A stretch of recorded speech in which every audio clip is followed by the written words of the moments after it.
दारंगे भजो रे मन श्री गोदारंगे,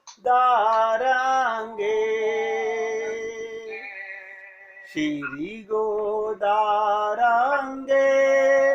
भजो रे मन श्री गोदारंगे, श्री गोदारंगे भजो रे मन श्री गोदारंगे, श्री गोदारंगे भजो रे मन श्री गोदारंगे, श्री गोदारंगे भजो रे मन श्री गोदारंगे, श्री गोदारंगे भजो रे मन श्री गोदारंगे। सभी भक्त लोग बहुत एकाग्रचित होकर सुनेंगे। अनन्यता बहुत जरूरी है। अनन्यता क्या, मेरे तो गिरधर गोपाल दूसरो ना कोई। ध्यान दीजिएगा, या तो मन संसार में या भगवान में। संसार में लगोगे भगवान संसार देंगे, मन भगवान में लगेगा तो भगवान अपना धाम देंगे। डिसाइड हमें करना है। दोनों चीजें एक साथ कभी किसी को नहीं मिलती, यही अनन्यता है। लेकिन आज देखने में ऐसा आता है कि लोग अनन्यता को ना तो जीवन में उतारना चाहते हैं और ना ही अनन्य बनना चाहते हैं। तो वैष्णव तो वही हो सकता है जो अपने व्यापक श्री विष्णु की को सब में देखे। जैसे गोपियां जित देखूं तित श्याम मई है। भगवान राम के भक्त सिया राम में सब जग जानी। कोई धाम निष्ठा वाले अनन्य भक्त धाम के बाहर भगवत रस का भी आस्वादन करना नहीं चाहते। वो जहां मन जहां धाम में जाते हैं वह वहीं रह जाते हैं, उनको वहां से बाहर निकलने का मन ही नहीं होता। एक समय कुरुक्षेत्र में ब्रज की वियोगिनी गोपियां, ध्यान दीजिएगा, कुरुक्षेत्र में सूर्य ग्रहण के बाद स्नान करने के लिए ब्रज की गोपियां श्री कृष्ण से मिलने वहां पहुंची। वहां एक सखी ने एकांत में राधा से पूछा, तू अब क्यों उदास है? अब तो तुझे प्रियतम मिल गए, अब किस वस्तु की कमी जो मुख चंद्र पर उल्लास नहीं हो रहा। देखिएगा, राधा कृष्ण को कुरुक्षेत्र में पाकर भी दुखी थी। इसका कारण पूछा तो उन्होंने क्या कहा, हे सहचरी, ये कुरुक्षेत्र में मिले हुए वे श्री कृष्ण हैं और मैं भी वही राधा हूं, परंतु हम दोनों के संगम का ये सुख वहां पर नहीं है। मेरा मन तो उस यमुना पुलीन के पावन विपिन के लिए उत्सुक रहता है, जहां खेलते हुए प्यारे का पंचम राग में मधुर मुरली की सुरीली आवाज गूंजती रहती है। मुझे तो वृंदावन में ही रस आता है। तो गोदा जी कहती हैं, इसे कहते हैं धाम की अनन्यता। हे सखियों, इसे धाम की अनन्यता कहते हैं। इस अनन्यता में एक प्रकार का नशा चढ़ा रहता है, दूसरी कोई भावना जागती ही नहीं। इंद्रियां किसी अन्य शब्द, अन्य रूप, अन्य रस का ग्रहण नहीं करती। आप ध्यान से सुनिएगा, आप और हम लोग किसी एक धाम में तो विराजमान हो नहीं सकते, तो हमें क्या करना चाहिए? ऐसा कौन सा धाम है जहां प्रीतम सदा विराजमान है? आपका हृदय, आप अपने आप को 24 घंटे अपने प्रीतम को अपने हृदय में निवास करते हुए उनका रसास्वादन कीजिए।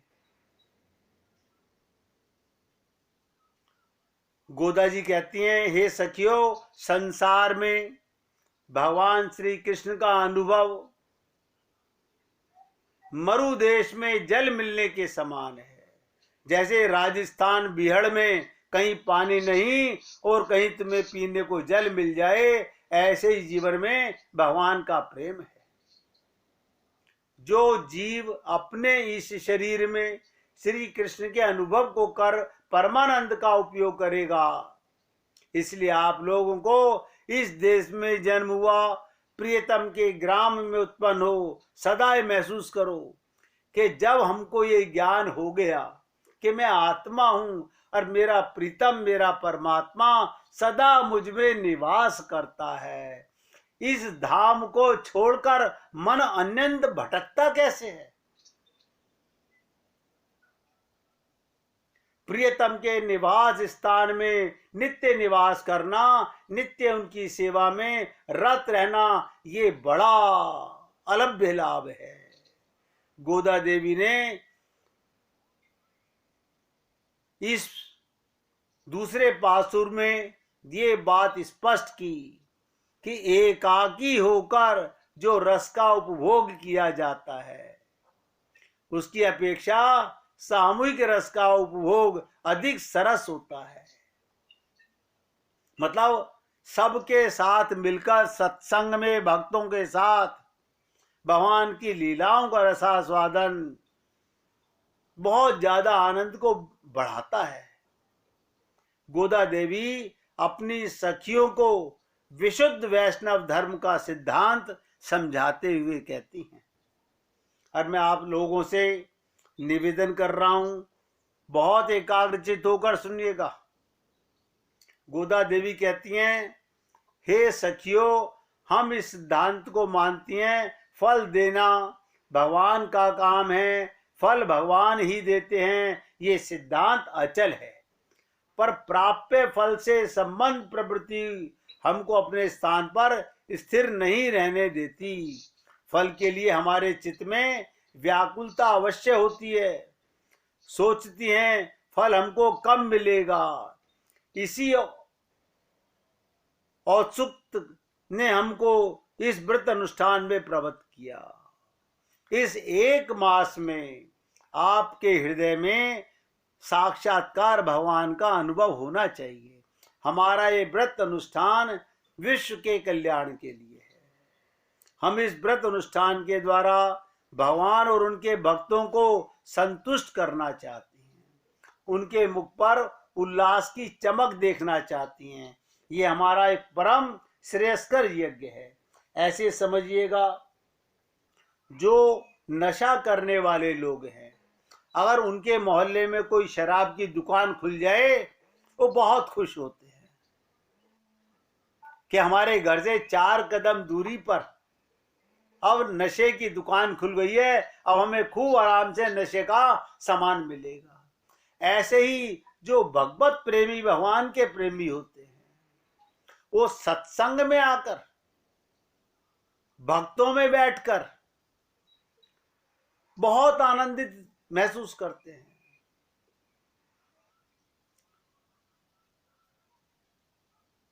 जिस प्रकार दूसरों को दुख देने के लिए भगवान और उनके भक्तों के नाश के लिए असुर राक्षस अनुष्ठान किया करते हैं, उसी प्रकार लंका में रावण के पुत्र मेघनाथ ने श्री राम और उनके भक्तों के विनाश के लिए तामस यज्ञ का अनुष्ठान किया था। वो चाहता था हमारा राक्षसी परिवार सदा सुखी रहे, इनका वैभव बढ़े, वो सदा सुखी रहें, फूले फलें। तो गोदा देवी कहती हैं, हे कन्याओं, हे देवियों, हमारा ये धर्म अनुष्ठान किसी अन्य प्रयोजन के लिए नहीं, हम तो ये व्रत रूपी धर्म के अनुष्ठान इसी प्रकार कर रही हैं कि भगवान श्री कृष्ण उनकी सारी विभूतियां, महामंगल उन्हें धारण कर सके। आप और हम लोग क्या कभी ऐसा सोच पाते हैं? ये शरीर मिल गया, शरीर मिल गया, सत्संग मिल गया, भगवान का प्रेम भी समझ में आ गया, लेकिन अभी मन माया में बहुत बुरी तरह फंसा हुआ है। क्यों? माया से बाहर निकलना इतना आसान नहीं है, इतना आसान नहीं है। देखिएगा, जो आदि अंत में होता है वही मध्य में होता है, जो शुरू में होता है लास्ट में होता है, मध्य में भी वही होता है। स्वप्न से पहले और स्वप्न के बाद में हम रहते हैं। आप जाके बिस्तरे पर लेटे, आप थे, स्वप्न देखा, आप थे, स्वप्न के बाद जागे, आप ही रहे। हम जानने वाले हैं, जानने वाला जानने में आने वाली वस्तु से अलग होता है। जागृत, स्वप्न, सुषुप्ति, मूर्छा और समाधि, इन पांचों अवस्थाओं को हम जानते हैं। अतः हमारा स्वरूप इन पांचों अवस्थाओं से रहित है। इन अवस्थाओं का भाव और अभाव होता है, पर हमारा भाव और अभाव नहीं होता। हम अवस्थाओं के अधीन नहीं हैं, अवस्थाएं छूटती रहती हैं। बचपन छूट गया, जवानी छूट गई, आप रोक सके? आप किसी सपने को पकड़ सके? मगर हम वही हैं, विकार आते हैं चले जाते हैं, हम भोक्ता बनते हैं। जब तक आने जाने वाली चीजों का हम पर असर पड़ता है, तब तक हम स्वरूप में स्थित नहीं होते। इसलिए राम सुखदास जी कहा करते थे कि जो जीव अपने स्वरूप को नहीं जानता, उसे मनुष्य कहना भी बड़ा कठिन है। उसे मनुष्य भी क्या कहा जाए? तो ध्यान से सुनिएगा। गोदा देवी कहती हैं, इस व्रत अनुष्ठान को हम लोगों को क्या करना चाहिए स्पष्ट है। हम अपना लक्ष्य प्राप्त करने के लिए स्वयं कोई उपाय नहीं करेंगे। श्री कृष्ण ही हमारे उपाय हैं। उनको छोड़कर किसी दूसरे उपाय का हम आश्रय ही नहीं लेंगी। हम लोग तो जो पंडित जी बोल देते हैं हम उसी तरह पहुंच जाते हैं। हम लोग हथेली पर सरसों उगाना चाहते हैं, कारण वास्तविक रूप में वे ही एकमात्र उपाय हैं। फलदाता केवल ईश्वर है, इसका प्रमाण ब्रह्म सूत्र में है। अज्ञान मूर्खों ने कर्म आदि जड़ उपायों को प्रधान मान रखा है। वो स्वतंत्र हो, परम चेतन हो, वही प्रधान है। ध्यान से सुनिएगा। समुद्र मंथन की लीला में ईश्वरवादी देवताओं को अमृत पीने को मिला, और कर्मवादी, कर्म को ही उपाय मानने वाले असुरों को समान परिश्रम करने पर अमृत से वंचित रहना पड़ा। हर कर्म को भगवान के निमित्त मानिए। मैं आपसे बार बार कहता हूं, अपना कोई काम मत कीजिए, जो कर रहे हो भगवान के निमित्त कीजिए, तो अमृत मिलेगा। मैं अपने परिवार को चला रहा हूं, मैं अपने बच्चों का पालन पोषण कर रहा हूं, मैं अपनी दुकान चला रहा हूं, मैं अपना काम कर रहा हूं, सब ऐसा करने वाला राक्षस प्रवृत्ति का जीव होता है। इसलिए हम केवल काल व्यतीत करने के लिए ही व्रत अनुष्ठान करेंगे, अथवा उनके मुखोल्लास के लिए भगवत सेवा करेंगी। तो गोदा जी कहती हैं, हमारा अनुष्ठान केवल प्रदर्शन नहीं होगा, उसे हम बीच में ही नहीं छोड़ देंगी, हम अवश्य पूरा करेंगी। क्या मतलब? जो कल मैंने कहा था, इस देह में हरि मिलत हैं। हम परमात्मा को पाकर ही अपना जीवन सफल करेंगी। गोदम्बा जी कहती हैं, ये ग्राम आज तक हम लोगों को श्री कृष्ण से मिलने का विरोध था। हम जब निकलती थी प्यारे श्री कृष्ण के मिलने के लिए, तब ग्राम वाली लोग हमें कोसते थे और कहते थे ये लड़कियां हैं और ये आवारा लड़के के साथ में अपना समय पास करती हैं। तो वे श्री कृष्ण को इस अनुष्ठान का संयोजक बना रहे हैं। तो कहते हैं श्री गोदा देवी के मुख से श्री कृष्ण संयोग की बात सुनकर सभी की गोप कन्याएं उत्सुक होकर भावावेश में आ गई। आप सोचिएगा, जब हमारे को हमारे गुरु के द्वारा ये ज्ञान प्राप्त हो जाता है कि इस देह में हरि मिलत है, तो हमें तो संसार को ठोकर मार देनी चाहिए, लेकिन हम लोग फिर भी संसार को संभालते रहते हैं।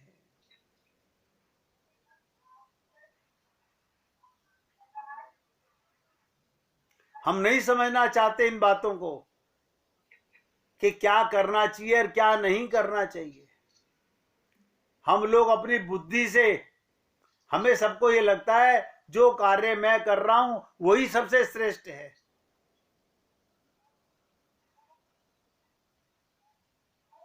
ध्यान दीजिएगा, रात में सोने से पूर्व सभी लोग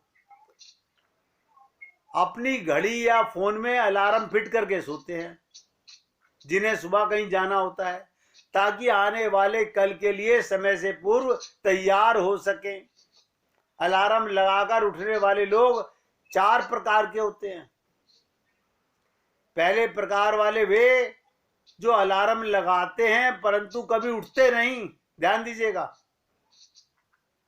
वे इतनी गहरी नींद में सोए हुए होते हैं, उन्हें घड़ी का अलार्म बजते हुए सुनाई ही नहीं देता। सारी दुनिया उठ जाती है परंतु वे सोए रहते हैं। दूसरे प्रकार के लोग वे होते हैं जो अलार्म सुनते हैं पर एक झपकी और लेने के लिए बार बार स्नूज का बटन दबा देते हैं, अलार्म बंद कर देते हैं और इस प्रकार अपने उठने के समय को आगे बढ़ाते रहते हैं। तीसरे प्रकार वाले वे होते हैं जो घड़ी का अलार्म सुनते ही उठ जाते हैं, कुछ समय बैठकर सोचते हैं, फिर अलार्म बंद करके सो जाते हैं। ध्यान से सुनिएगा, ये सारी सत्संग की बात बता रहा हूं। चौथे प्रकार के लोग वो होते हैं जो घड़ी के अलार्म को सुनकर उठ जाते हैं, फिर जीवन के लक्ष्य को पाने के लिए अपने आप को कुछ लाभकारी कार्यों में लगा लेते हैं। श्रीमद् भागवत गीता का संदेश घड़ी के अलार्म की ही भांति है। ध्यान से सुनिएगा और मैं सभी से निवेदन करूंगा, एकाग्रचित होकर सुनिएगा। नंबर 1, पहले प्रकार का व्यक्ति कृष्ण भावना अमृत के विषय में सुनता रहता है परंतु विवश होता रहता है। सत्संग में आता है, ममता मोह आसक्ति में कोई कमी नहीं होती, यानी वो अपने आप को भौतिक कार्यों में व्यस्त रखता है। दूसरी तरह के सुनिएगा, दूसरे प्रकार के व्यक्ति सदैव टालते रहते हैं। वो क्या कहते हैं, कल से मैं श्री कृष्ण भावना भावित रहूंगा, कल से मैं सत्संग की बातों को जीवन में उतारूंगा, कल से मैं माला जरूर करूंगा, कल से मैं भजन कीर्तन जरूर करूंगा, कल से मैं गंभीर हो जाऊंगा। मतलब वो कल पर टालते रहते हैं। तीसरे प्रकार का व्यक्ति वो होता है जो बहुत अच्छे से कृष्ण भावना अमृत का पालन करता है परंतु कुछ समय के बाद, एक एक शब्द पे ध्यान दीजिएगा, 99% लोग ऐसे होते हैं आज संसार में, इंद्रिय तृप्ति से गहन आसक्ति के कारण परिवार में, धन दौलत में, माया के संसार में गहन आसक्ति के कारण वापस भौतिक जीवन में लिप्त हो जाते हैं। अब चौथे प्रकार के व्यक्ति सुनिएगा। चौथे प्रकार का व्यक्ति वो होता है जो इन संदेशों को सुनकर उड़ जाता है। यानी एक बार जिसका गुरु से जगा दे फिर वो द्वारा संसार में लिप्त नहीं होता और 84 लाख योनियों में मनुष्य जीवन को महत्व समझकर स्वयं भगवान श्री कृष्ण के क्रियाकलापों में रत हो जाता है। हम सभी को अपने जीवन में ये आकलन करना होगा हम किस श्रेणी में आते हैं। यदि हम पहले 3 श्रेणियों में आते हैं तो ये भयावह परिस्थिति होगी, क्योंकि निकला हुआ समय किसी भी कीमत पर वापस नहीं आ सकता। और यदि इस मनुष्य जीवन अवधि में भी हम भगवान की भक्ति में सेवा के प्रति आसक्ति उत्पन्न नहीं करने में विफल हो जाते हैं तो अंत समय में पछताने के सिवाय कोई विकल्प नहीं बचता। इसलिए मैं अपने सहित सबको चेता रहा हूं, धोखा मत दीजिए अपने आप को। हमें चौथे प्रकार के अलार्म की तरह बजते ही तुरंत उठकर अरे जीवन में गुरु आ गया और उसके बाद भी ये ममता मोह आसक्ति संसार में सोए पड़े हो, धिक्कार है। दैनिक कार्यों में लग जाना चाहिए। शरीर से इंद्रियों से संसार की सेवा करो और मन अपने गुरु और भगवान में लगाओ। अर्थात वरिष्ठ भक्तों के मुख से शास्त्रों से संदेश प्राप्त होते ही भक्ति में क्रियाकलापों में लगकर अपना जीवन बिताना चाहिए, तभी हमारा जीवन सफल कहलाएगा। देखिए, निवेदन करना मेरा कार्य है। अच्छा लगे जीवन में उतारिए, अच्छा ना लगे तो आप कर ही रहे हैं जो आपके मन में आ रहा है। अब 1 मिनट कीर्तन कीजिए, इसके आगे चर्चा करेंगे।